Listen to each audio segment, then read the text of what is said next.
Hey, it's Jessica Kupferman from She Podcasts and the new comedy podcast Off in the Weeds. You are listening to the 360 Entrepreneur with Jan Ilunga. Enjoy.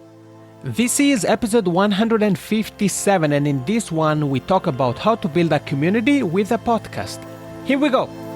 Welcome to the 360 Entrepreneur Podcast, the show for entrepreneurs and small business owners who dream big and want to do bigger.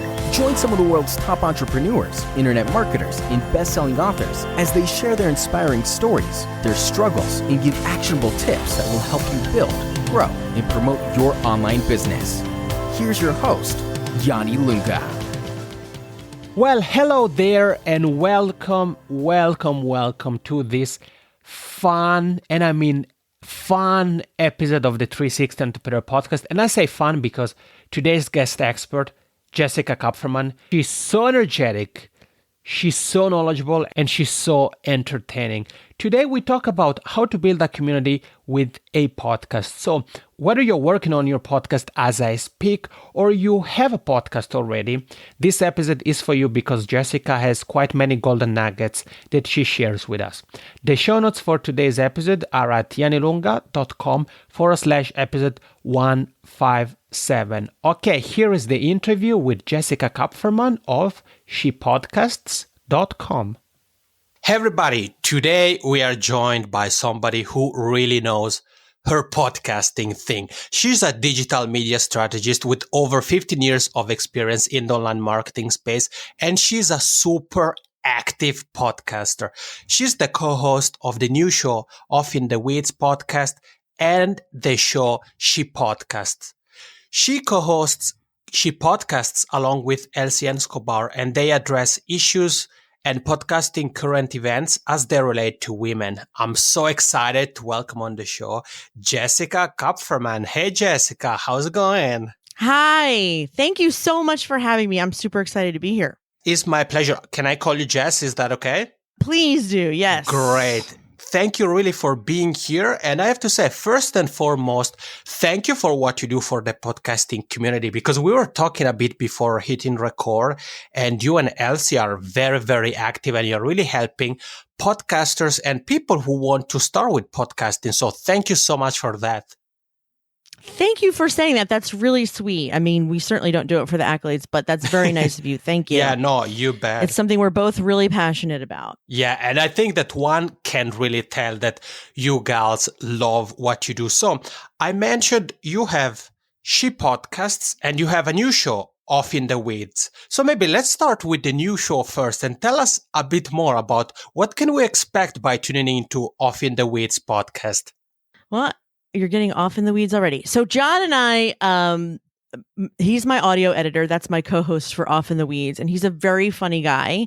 And he was doing another show. We rebranded it. It was called To Be Honest. And he was doing it with his sister, who I guess all of a sudden had to move and had some personal stuff she had to take care of. So he was looking for a co-host. Mm-hmm. And he came to Elsie and I, and he was like, where can I find someone just like Jessica?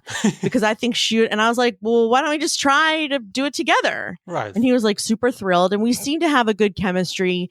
We end up talking about just kind of stuff that's going on in our lives, and then pop culture, news stuff.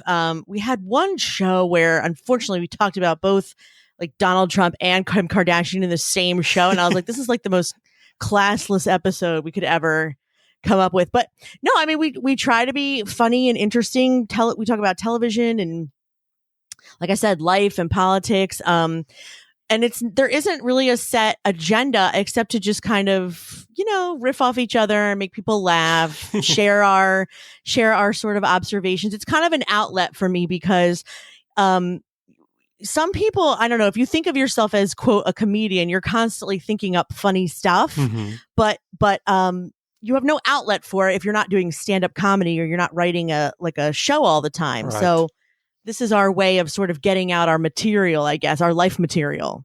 I love it. So you heard it, guys. If you want to have a good time, Off in the Weeds podcast is probably the show for you. And like in every episode, you're going to find a link to that and everything else Jess and I talk about in the show notes. You're very welcome. And I said you also co-host another show, this time with Elsie Escobar, called She Podcasts, and you have a very active Facebook group. And I can say that I've been taking a look at the group a bit. I know that there is a restriction that it's for women only. So for all the gals who are here with you and I, Jess, can you tell them first and foremost what they can get from the Facebook group? Mostly free support and answers to questions about anything that has something to do with their podcast. We don't really allow promotion. So if you have a question about podcasting, if you have a link that you want to share about podcasting that isn't your show or someone else's show, if you have a discussion that you want to explore, that's the place for it. On Wednesdays, we have what I call Win Bag Wednesday, and we allow you to post your most recent or your most proud, the episode you're most proud of. And then Friday, I'm starting Follow Friday, where we start sharing, like our Instagram or our Facebook page or our Twitter, not all on the same day, but they're going to rotate through. And then Tuesdays, actually, I started doing like if you want to be a guest on someone's show or if you're looking for guests, because I just started to get that request a lot. So every day is starting to have a theme, which wasn't intended. But other than that, it's really just for podcasting support and discussion like around who's going to go to what events and what kind of stuff you're planning. So there's like some talk in there already about podcast movement, and there was talk in there about Podfest, and people are talking about getting sponsors. People are talking about which audio is the best, which microphone comes up a lot, like which one do I buy? And that one comes up quite a bit. But it's really just the purpose is education and support. I love it. So if you're here with Jess and I, and maybe you're thinking about starting a podcast, or you already have a podcast and you have questions, and maybe you aren't necessarily part of any community and you feel like, well, I wish I had somebody I could talk to, I could ask questions, I could possibly collaborate with, make sure to go to the show note page for this episode so you find the link to access the She Podcasts Facebook group. And again, as I said, women only. Sorry, guys, but hey, all of us guys can still learn from you and Elsie every week with She Podcasts. So, Jess, how did you gals come up with the idea of She Podcasts? So Elsie and I went to New Media Expo 2014. And in that year, there was only a handful of women podcasters that I met there. It was Maggie Patterson of Marketing Moxie and Mignon Fogarty from Grammar Girl and Elsie and just a handful of others. And I found that when I ran into my podcast male gurus and I would ask them questions, I felt like they didn't quite understand what I was asking. So like, for example, I ran into someone and I said, what's your best trick for increasing downloads? And he said, how long is your show? And I said, an hour. He said, make it a half hour and then put 2 out and you'll get more downloads. And I was like, right, but that's not what I was asking you. I was really asking like how to, like, I can do math. Thank you. But no, I was asking how to, increase my audience. He didn't really have an answer for that. And so I felt like, I just felt like I was banging my head on a wall. And so I started collaborating more with the women online. And then I thought we should really have our own group. So I started it. I put the Facebook group together and I added like 6 people, including Elsie, who knows like everyone and their mother in podcasting. So she added like within 48 hours, it was like 100 people that were just like her personal podcasting friends. And then it just grew and grew and grew. This month we hit 3,000. No, that's well, congrats. First of all, congrats on that achievement. And it is an interesting story. And that really shows us that sometimes it's better to just take the initiative and not necessarily to wait for the advice. I mean, you told us, you were looking for a specific advice. You asked some podcasting gurus. You didn't really get the answer that would help you make those steps. So you decided to maybe step out of your comfort zone, if we can say so, and really take the matter into your own hands, of course, collaborating with Elsie. I like that. So the site is shepodcasts.com, and there you can find everything about the show, about Jess, and about Elsie. And we've been talking about podcasting because both you and I are podcasters. We are passionate about podcasting. So we are kind of, we aren't really objective because is what we do, is what we love. But maybe there are Right. people here with you and I, Jess, small business owners, entrepreneurs who are thinking, well, podcasting, I'm not sure what that could do for my branded business. So what would you tell to those people? Why would podcasting be a good option for them? Depending on the business, well, really, you know what? I don't even think it matters what kind of business. I think that a podcast brings your audience into having a personal relationship with you. And it's something that you can't establish through any other medium. Even if you're just doing videos, there's a detachment there where they're watching you, they're judging you, sort of judging what you look like that day. But when you're just in there, but you know what I mean? Like, yeah, it's so true. I don't think I'm self-conscious. I think people are looking at you going, this freaking dude, you know what I mean? Like this chick, who does she think she is? Or look at her office or just whatever. It's easy to become distracted. Whereas they're already distracted when they're listening to audio because more than likely they're doing other things. You're talking to them in their ear and it kind of is almost like talking into their psyche. And so they develop a personal relationship so much faster and therefore the loyalty comes so much faster. And also their desire to work with you and it becomes faster because they feel like they already know you. And so that's the thing that I noticed right away when I started my very first show, which was Lady Business Radio, was that even though I was interviewing other women entrepreneurs, like people were constantly emailing me, telling me they wanted to work with me. They already hear my show. They know what I'm like. They know what I can do. And they already want to work with me. I used to say it was like being served hot leads, serve fresh daily, because they were coming to me already ready. I didn't have to do any hustle whatsoever. And so, my husband is starting a bit of a retail company. And last night, I know, I'm not sure if you would understand what this is, Jan, but do you know what everyday carry is? No. Is it an American thing? Well, sort of. Everyday carry is kind of, for men, it's kind of like the crap you put in your pocket. So it could be anything from like watches, knives, pens, like little tools and stuff like that. So he's starting a retail business with that kind of stuff. He's interested in all that stuff. And he got a box of knives from a distributor yesterday. And you should have heard him opening this box. It was like Christmas. And I was like, if you were taping this, imagine how they'd fly off the shelf. You can hear how excited and passionate. Look at that, and the marble on the handle, and the etching, and the this and the that. And I could care less, right? I don't care at all.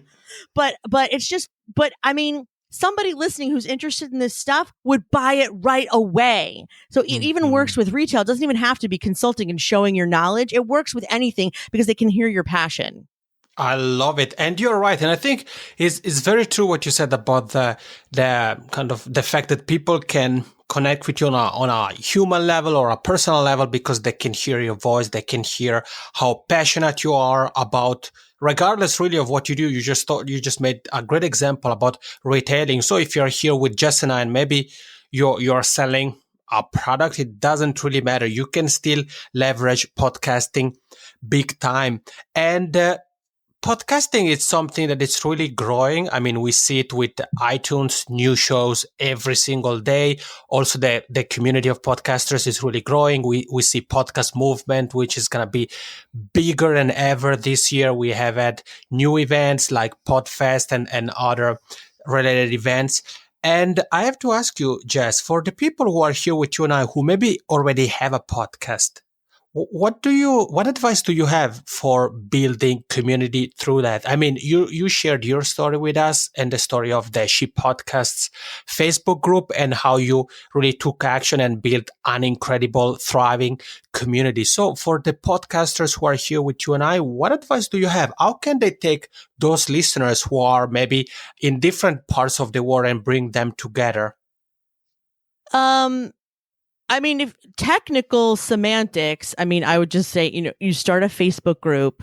And the reason I say Facebook is because that's the place where most people are. Like, it's great if you want to have your own forum or your own membership site. They're not going to talk to each other on there because people just don't do that anymore. Right. It should really be a Facebook group. And then if you are having an interview show and you feel like your guests would mingle well with your listeners, that can be kind of a catch too, where you tell your listeners, hey, if you want access to the guests, you want to ask them specific questions, they're going to be in this group, even if it's just for like one day or something. You can give them access to the person, or it's really a way of bringing all the people who have your topic or your interest in common.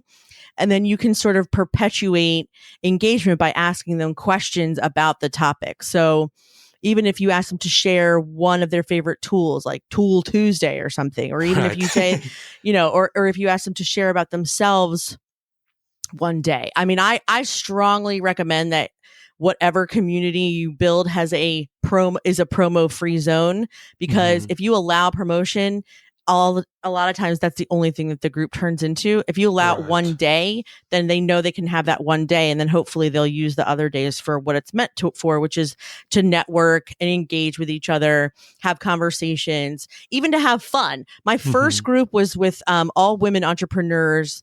It was called the Lady Business Bomb Squad, and Monday I used to have like Mondays, I hate getting up and starting work right on a Monday. I like to really ease into the week. So I would always ask like a non-relevant question on Mondays, like what's your favorite candy, or what's the last movie you saw, like something completely like irrelevant, because I just wanted to get people sort of like having fun with each other first thing of the week. So that was a good way to sort of get everyone talking to one another. Everyone loves to talk about themselves, and everyone loves to talk about stuff they're not supposed to be talking about, right? So it's like, so it was a really good way to get them like to bond with each other and with me. So even if you get a group together and you don't talk about what you talk about on your show, it's still going to be good, because chances are that birds of a feather flock together. If you're the type of person who, okay, so for example, if you're like me, you're a woman who doesn't particularly appreciate drama and other women, and you don't like necessarily attract women with a lot of like hurt feelings or sensitivity. Like I'm not really that kind of girl, so I don't attract those kinds of girls. Then my group's going to be all women like me who are fun and funny and really smart and not afraid of tech. And you know what I mean? Like for you, I'm sure it's the same thing. Like if you are one of those people who's constantly looking for motivation and determination, you'll find those same people with you. And so it makes the perfect community. You just have to kind of trust that you're attracting the right people. And if you're not, there's something wrong with your branding. So that's something to look at too. Yeah, actually, that's a very good point. And it's important you told us, first of all, it doesn't have to be super complicated. It can be as easy as a Facebook group. Facebook is a great place to start from, because pretty much everybody's on Facebook. So that's definitely good. And it's important, as you said, to make sure that if you want that people can promote something, it should be restricted to a specific date, so that the group actually provides value and it isn't just a platform for people to come, copy and paste their link and move on. And I like also this last point on the branding. It's very important that you always keep in mind your target avatar, your target listener, your target customer, and always keep that in mind. You have to focus on those people. And the more you focus on that, the more you keep those traits in mind, the more people like that you're gonna attract. And in the past here on the show, we have talked about podcast sponsorships a little bit and podcast monetization with the real Brian of ProfitCast. And we were talking here with you just before recording about whypodcasts.org. And I told you, I was like, whoa, what is this thing? Yeah, it looked great. So can you tell all of us a little bit more about what is whypodcasts.org?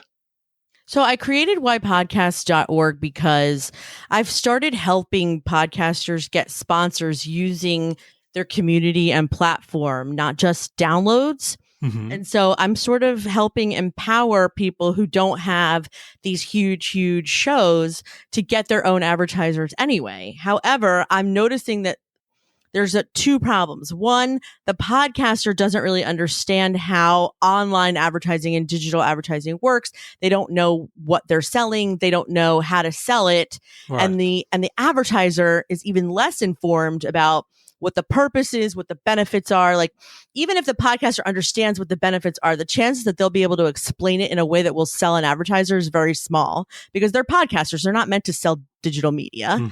So I created this site to sort of sell it for them. If there's an opportunity for someone to have an advertiser, or if companies are wanting to advertise, but they don't necessarily know why it works or why they would want to, this site has all the benefits of podcast advertising, what the process would normally be, what pieces are being sold. Like when you're buying audio advertising, you're buying time. When you're buying website advertising, you're buying space. When you're buying social media advertising, you're buying frequency. They're all different things that you're buying. And so you need to know what the money is going to, and therefore whether or not it's a good deal. You can't just say, I'm charging $3,000 a month. Like, well, wait a minute. I mean, how much space am I getting? How much time am I getting on the show? How many times are you actually going to mention my company? Because if it's like twice, that's not really worth $3,000 a month. Like, so it's a way for people to create packages that are fair for their advertisers, and a way for advertisers to know whether or not it's the right medium and the right price, you know? So I just wanted to help educate, because I can help people with their media kits all day, and I can tell them why they're attractive to advertisers, but that doesn't mean I can be on the call. You know, they're still missing out because I'm not on the call explaining why it's good to either one of them, right? They only know they want to get paid for talking. The advertiser knows, you know, they need more X, Y, and Z, whatever their marketing goals are. They need more whatevers, you know, listener, whatever. If they need more traffic to their site, more customers, whatever it is. And so, you know, it's a disconnect still. And so that whypodcast.org I was really trying hard to fill in that hole, fill that gap for people. And then I've also started, I'm just putting the website up now, actually. I've also started an agency to represent podcasters if they still feel like, I can't do it myself. I don't want to do it. They can hire me and I'll do it. Also, nice. So I'll pitch them, and I'll at least help them get ready, pitch them, consult, get them, you know, prepared for whatever call they need. Okay. Yeah. Okay. That's good stuff. As I said it, you're very, very active, very, very busy. I like that. So to recap for a moment, guys, the ways you can follow Jess, you can connect with her. There is the shepodcasts.com site. There is whypodcasts.org. You can find her on social media, for example, Twitter at Jess Kupferman. And once again, just make sure to go to the show notes page so you find all those links, including the episodes we have talked about, the sites. And in case you are not sure how to spell Jess's last name or whatever, show notes, you find everything there. That's right. And I like it because when we talked about podcast sponsorships with the real Brian, he said about the problem with the traditional sponsorship model in podcasting. And I see that you with this platform model, you really touched on different things, because, for example, somebody could have a very, very big social media community, but have a small show. And with the traditional sponsorship system, they wouldn't make a lot of money. It would be a joke. Whereas with this model you just told us, one could really leverage all the real estate one has. So the audio with the podcast, the space with the site, the social media. And I was browsing through Why Podcasts, and I saw that you really give detailed information for sponsors. So why podcasting would be good for them. So why, Jess, do you think potential sponsors or companies who are looking to potentially sponsor something should look into podcasts? I mean, the main reason is the same reason why you should start a podcast. It's that relationship. So, Jan, if you are in love with a product, and you want to partner with them. So, for example, let's say you only use Evernote. It's the only thing you ever use because it's the only thing you love, and you can't say enough about it. Then how do you know? That's I exactly didn't know, what but I do. Really, No, I do. I love Evernote, but like, you call Evernote and you say, I really love your product. I'm super passionate about it. And I have this podcast and I have this community, and this is how many people it is. And this is how many downloads I have. And this is how many on my Facebook page and my website. And I would love to partner with you because I already think it's an easy sell because it's the only thing I use. And this is how much it costs. Why would they say no? How could they say no? I mean, it's such an easy sell because they already have such a strong relationship with you, the listener, that they'll buy it simply because you recommend it. And I mean, if they're on the fence about what to try, they would definitely try Evernote if you said so. I have a client who is a life coach. She's not in beauty. She is very beautiful, but she's not in beauty whatsoever. People are constantly asking her what things she uses on her hair. She mentions the hair straightener and 4 people buy it that hour. So Right. so she should definitely have a relationship with them where they get a coupon off. She could sell them like hotcakes, those hair straighteners. And I mean, it's simply from the fact that, she's already giving people advice on how to be happy and how to feel good. And beauty products are sort of an extension of that. But it's really because it's what she uses. And similarly, it's something that you would use or something that I would use. And so sponsors can really, really benefit from podcasters that really love their products and services. Yeah, and it's always a win-win. I mean, it's always a win-win collaboration. It's a win-win-win because the audience Right. gets something that they has been personally recommended to them. Yeah, So by it's not somebody just they right, trust. exactly. And so often we're shoved products and services, and we don't really know how the person feels about it, even if it's just a sponsor, like a banner on the website or a mention on the email. It's not the same as hearing you say how much it's changed your life and how they should try it. Yeah, exactly. Yeah, it's a huge pull for people. And so that's why sponsorships are so great. And it really doesn't matter how large the show is. What matters is the influence you have over those listeners. And so that's what advertisers should think about when they're wanting to buy podcast advertising, because it's incomparable to any other influence. I mean, it's incomparable. Newspaper advertising, web advertising, nothing else you do will be as effective as podcast advertising. I fully believe that. Yeah. And also in terms of consumption, I mean, if we think about it, people listen to podcasts pretty much by when they do anything, whether that's exercising, driving, commuting, taking a Exactly. bath, cooking. Whereas if you buy space on a website, for example, you know that first of all, the banner isn't the first thing people are going to look at, and often they're seen as spam. Right. It's the last thing they're looking at. Exactly. Exactly. Or if you were to buy a video space, you know that means that is only displayed when people are in front of their computer or they're using the smartphone. But again, that's not what they're looking for. So they're probably going to skip it. I think an example of this is YouTube that has rolled out, like now every 2 videos, there is a promo video. Right. And that's always, at least on my end, I always skip that ad. So Me too. podcasting is definitely something you guys should check out. And just to wrap up this fantastic conversation, I'd like to ask you, we already mentioned a few places people can connect with you. If somebody would like to say thank you, or maybe they have a question or whatever, what is the best way to connect with you? Is it through Twitter or?